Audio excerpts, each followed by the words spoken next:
scratching on her back. We had her back checked. We didn't see anything, but she said she did feel that.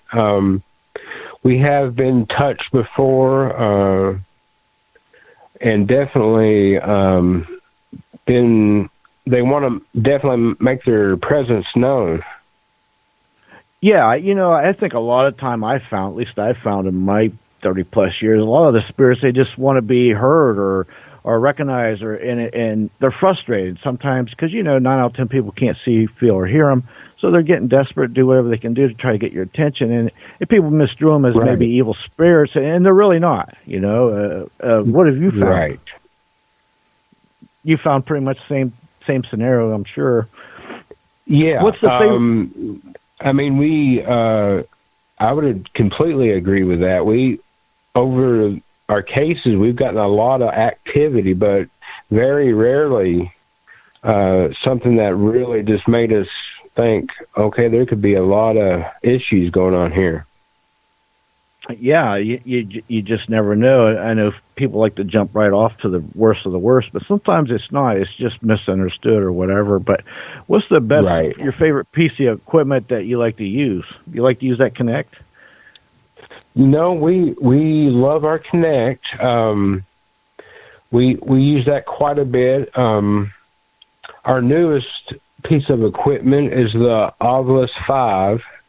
We're having a lot of fun with that, and we think it's a good piece of equipment. A few weeks ago, I was checking out a case where it turned out at our courthouse when they first built it, they had hung four men, and I took the Lovelace 5 down to the area where it happened, and just all kinds of words that are very relevant to like a judge, a judgment, execution, a rope.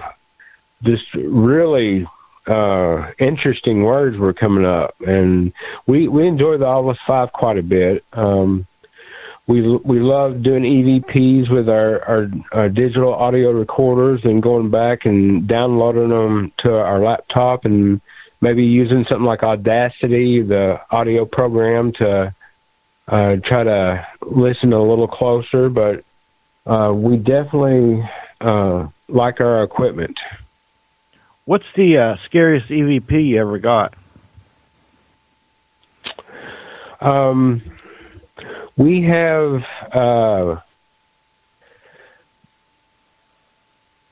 a team member whose name I won't say just for privacy, but our entire group is at a cemetery doing our investigation. We spent a couple hours there, I think, and the following weekend, I was the only one that returned to the cemetery, and on the EVP, you hear a male voice say this member's name, but it was in kind of a question type, like, is this person here? And then a couple of weeks later, the same thing happened. The whole group was there doing our investigation.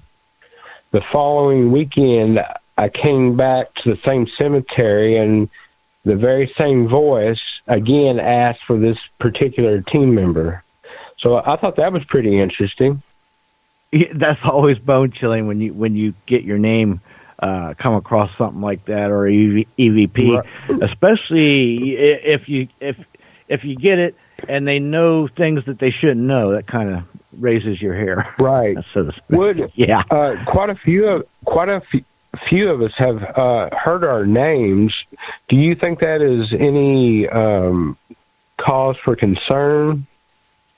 I honestly, it depends on where you're at. Just a lot of different variables that go into it. Spirits know at least they know when I'm coming. They know I'm coming. The real bad ones, they really know I'm coming before I get there. But just go with your gut instinct, and if it feels bad, it probably is bad. Be on guard. I would definitely suggest use whatever protection your higher power is, or whatever you need to do. Do that all the time for sure. Now, have you or any of your... Or go ahead. I was just going to say, especially the first time you hear your name, it's pretty startling. Oh, yeah. Yes, it is. I got to agree with you. Now, have you or any of your teammates ever picked up an attachment from any of these places?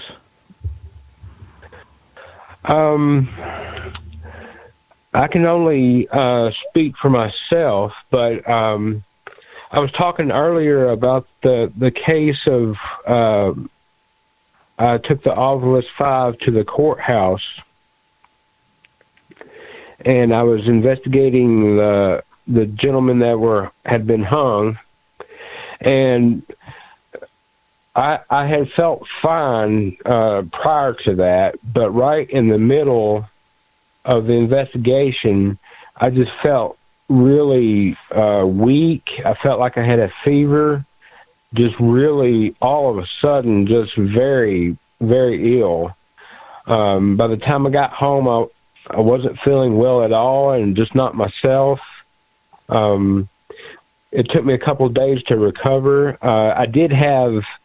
We work with a medium, and she said that I did have an attachment, and she smudged me, and I felt pretty normal after that. So that was my first time ever experiencing something like that. Yeah, I've been down that road. People don't realize those things they attach to you. They can change your emotions, the way you feel, the way you act, the way you think. You become not you, and that's not a good thing. Right. Is it? Can't the attachments like heighten anger and emotions, like you said? Oh yeah, definitely. Yeah, strong piece of advice. If you're on investigation and you notice you or any of your team members not acting themselves or feeling ill, any of these things, you might want to step outside. Carry a white sage with you. Sage yourself on the spot if you got to. Do what you got to do. But that's the first sign. Anytime you're not acting yourself or feel right. Right. And I guess it could have been coincidence, but right in the middle of that, I just felt just totally foreign. It was just not. It was a very odd, alien feeling. It was not a good feeling. Right, and these are definitely things you gotta at least look out for, because you don't want it to grow in roots on you. You want to get out there and get it off of you. And even if you're in a place, I've noticed that you're feeling bad, it's starting to get to you. Sometimes you just walk outside and it helps. Right. And that's the thing. You never know what you're walking into. When you do your investigations, do you have a medium on the team, or is that just once in a while thing?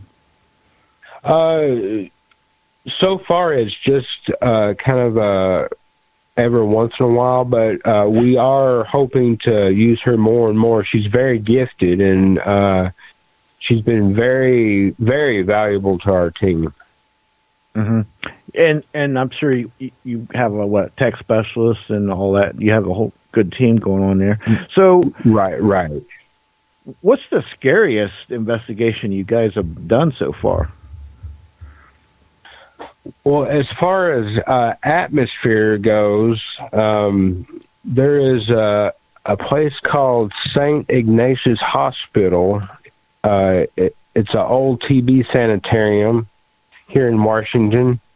A few episodes ago, Ghost Adventures were there, but I think it's 5 floors of just an abandoned hospital. That's kind of we've done it both during the night and daytime, and we've often heard that the activity, it seems to be higher during the daytime, which is kind of a little different.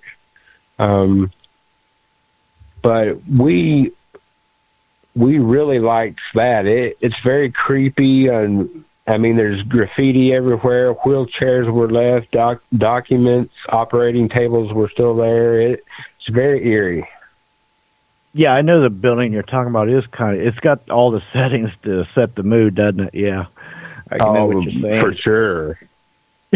Now, when you do your investigations, do you ever do like isolation where you get a team member sit alone in the scariest place of the building or whatever, and let them do their thing? Did you do that at all? We've done just maybe a little bit of that. We're wanting to branch out and try different things, including that.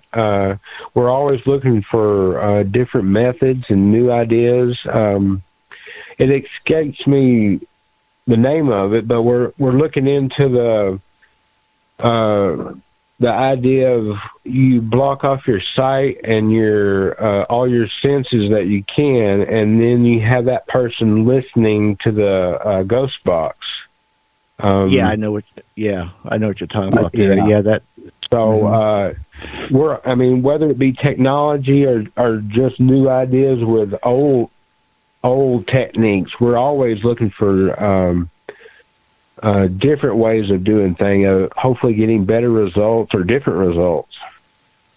Right. And do you work with trigger objects as well? We do. We've, I think at St. Ignatius, we had a pack of cigarettes. We've done a couple of jails where we'd use a pack of playing cards. We use toys quite often for the children. And I personally, I believe those can be very effective. Right. Have you had some good results with that stuff? We have. We have one of our team members has a boo buddy, and we've gotten some good results with that. That has the EMF detector inside the little teddy bear, and that's been pretty cool. But yeah, overall, the trigger objects are a wonderful concept, I believe. I think they can really add a lot to the investigation. Okay, hold on. We're going to take a break. Okay.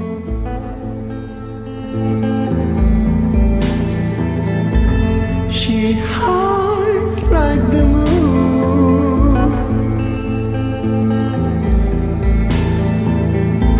She's gone with the wind. She's feeling alive.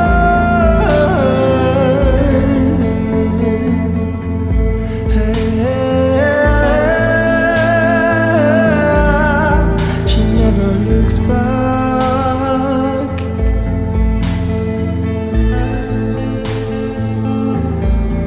She never looks back.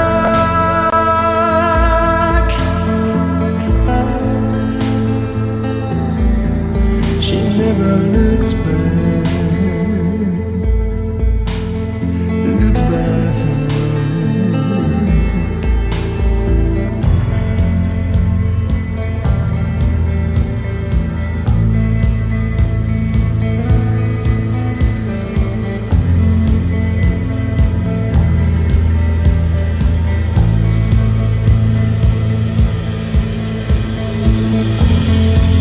Demons are crawling back to your bed, and they're calling out your name. Demons are crawling back to your bed.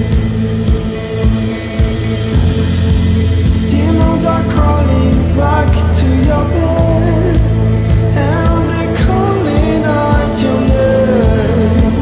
Demons are crawling back to your bed.